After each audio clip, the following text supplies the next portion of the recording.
all students for today's science class. In today's class, we are going to see modification in plants. So, in certain plant species, specific parts have evolved further in unusual and surprising ways to meet certain other specific needs. In some plants, root, stem, and leaves change their shape and structure to perform special functions like storage of food, mechanical support, protection, and other vital functions. This is known as modification. So, in today's class, we are going to see modification of root, modification of stem, and modification of leaf. So, let us see each one in detail. Modification of root. Under that, we have roots for storage, mechanical support, breathing roots or respiratory roots, and hostorial roots. So, the first one is roots for storage. So, when you look at radish, beetroot, and carrot, they all grow under the soil, right? So, as soon as you pluck them from the ground and if you wash them gently, you will notice some small roots dragging from their surface. All these vegetables are in fact roots of the plant. Instead of thin, slender roots, they have become a place to store the food produced by them. Hence, they are thick and swollen. So, when you look at radish, the taproot of radish is in the shape of spindle, swollen and in the middle, and it is tapering at both ends. Such type of modified roots are called as spindle shaped root. The next one is top shaped root. This is found in turnip and beetroot. The taproot can acquire a shape of top that is spherical at the base and tapering shortly towards the apex. This is called as top shaped root. In case of carrot, the shape is conical, broad at the apex and tapering gradually towards the base, and such modified roots are called conical shaped roots. So now we saw three roots for storage, right? One is spindle shaped root, top shaped root and conical shaped root. So in radish we can find spindle shaped root, and in turnip and beetroot we can find top shaped root. In carrot we can find conical shaped root. Next is roots for mechanical support. Many plants require additional support. Such plants develop roots on their aerial parts to provide mechanical support. These roots grow downward and act as supportive organs. So when you look at banyan tree, it has supporting roots, right? It seems to have many trunks supporting it. It is because it is very large and huge. So it needs support so that it does not tilt and fall down. So such roots are called as supporting roots. There are three types of modified roots for support. First one is prop roots, stilt roots and climbing roots. We will see each one in detail. So the first one is prop roots. So as we saw in banyan tree, roots are modified to provide mechanical support as seen in banyan tree. These roots grow vertically from horizontal branches of a tree. So in this picture you can see the roots grow vertically from horizontal branches of a tree, and it provides additional support to the banyan tree so that it does not tilt and fall down. The next one is stilt root. So in sugarcane and maize. Adventitious roots arise from the nodes in cluster at the base of the stem. So in this figure you can see at the base of the stem a cluster. Okay, it is called as an adventitious roots arise from the nodes in cluster at the base of the stem. These roots are called stilt roots, which gives additional support. So these stilt roots are found in sugarcane and maize.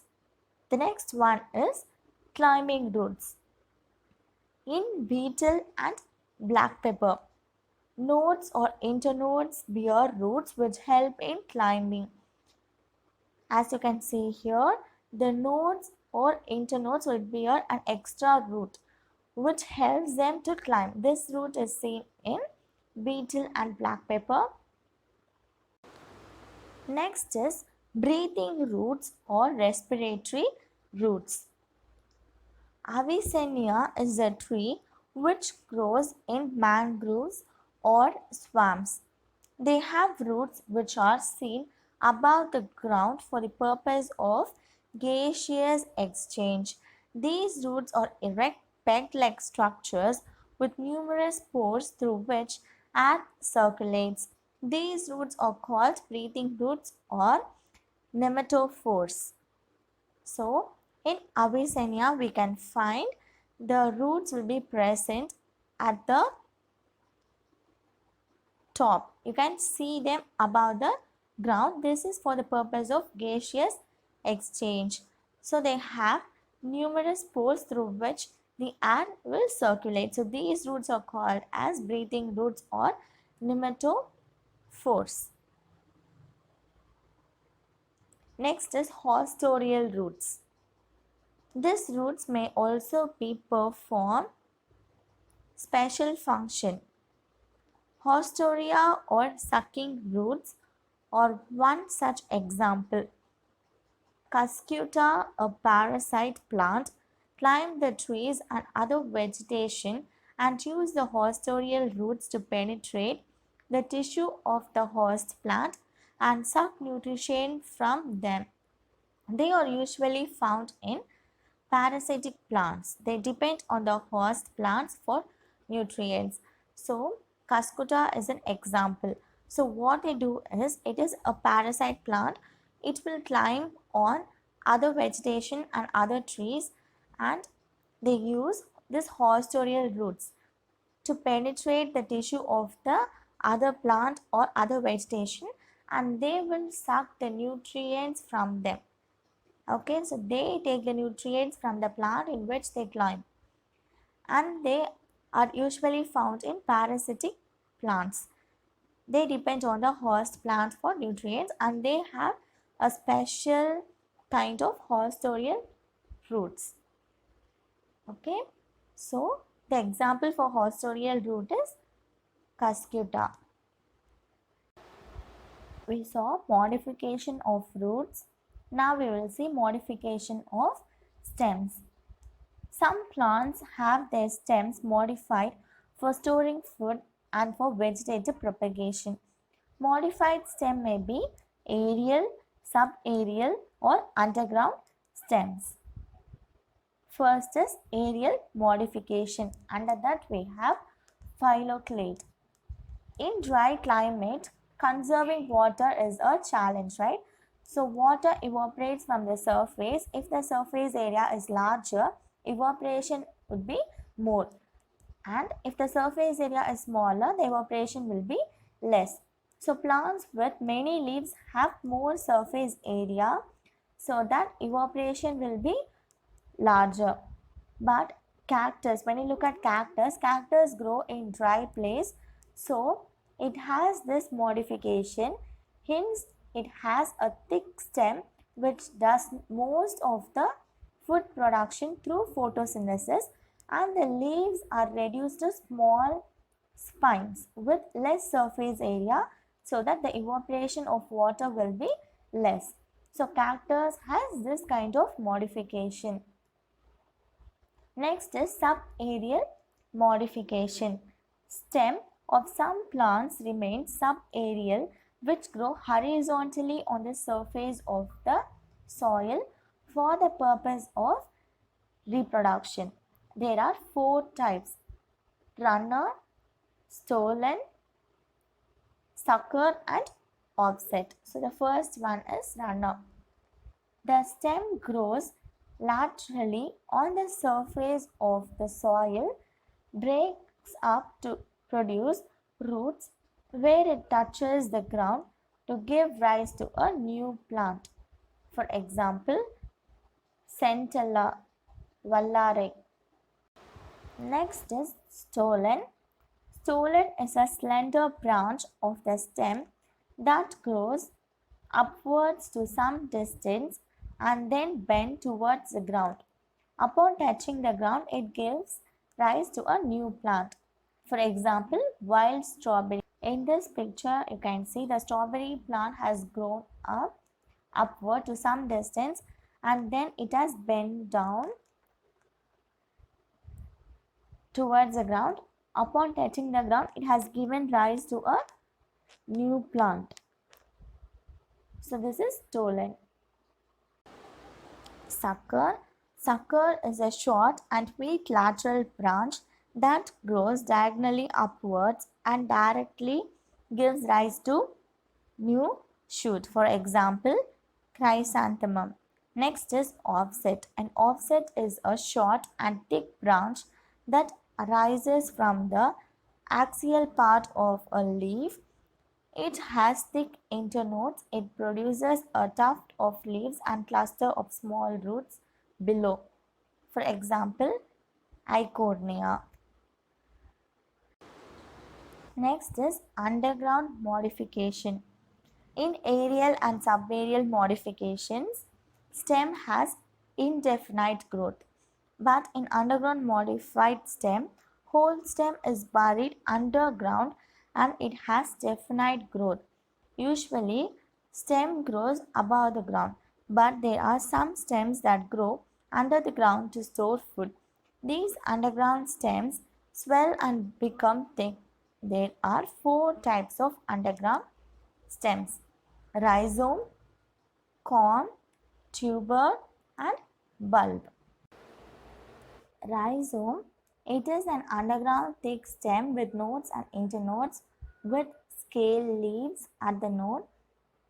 It grows horizontally and has a irregular shape.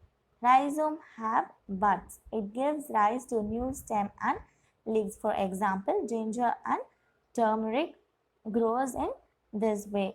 Next is corm. This underground stem is round in shape and flat at the top and bottom. It is a condensed form of rhizome and bears one or more buds in the axils of scale leaves. Daughter plant arise from their bud. For example, Colocasia. Next is tuber. It is an enlarged spherical underground stem that stores food. It has many dormant buds on its surface known as eyes. If we plant a part of tuber with the bud, it grows into a new plant. For example, potato. So in potato, we all have seen, right? Potato has small buds on it. It will be in a green color. It is called eyes, and when we plant that potato with eyes, it will give rise to a new plant. Next is bulb. It is a condensed stem which is disc-like and store food in the fleshy leaves. The bulb has two types of leaves: fleshy leaves and scaly leaves. The upper part of the stem has a terminal bud and it is covered by many scaly leaves. The inner fleshy leaves store food as seen in garlic and onion. Next is modification of leaf. Plants have changed themselves to adapt to the environment they grow. One of them is the modification of leaves. Leaves of several plants get modified into different form based on the purpose and environment. First one is spines. Leaves are reduced to spines and the stem is modified into green succulent part to perform photosynthesis. For example, Opuntia. So in this you can see the leaves are modified into spines and the stems are modified into green succulent part. This is to perform photosynthesis. The next one is tendrils. In climbers, the leaves of plant would be modified into elongated structure to help the plants climb efficiently. So in climbers you can see they will climb, right? So in the climbers the leaves of the plants will be modified into elongated structure like this to help the plant to climb efficiently. In Gloriosa superba, the leaf tips are modified into tendrils, and in Pisum sativum, that is a pea plant, the terminal leaflets are modified into tendrils. This is how the tendrils look like. So it helps the plant to climb.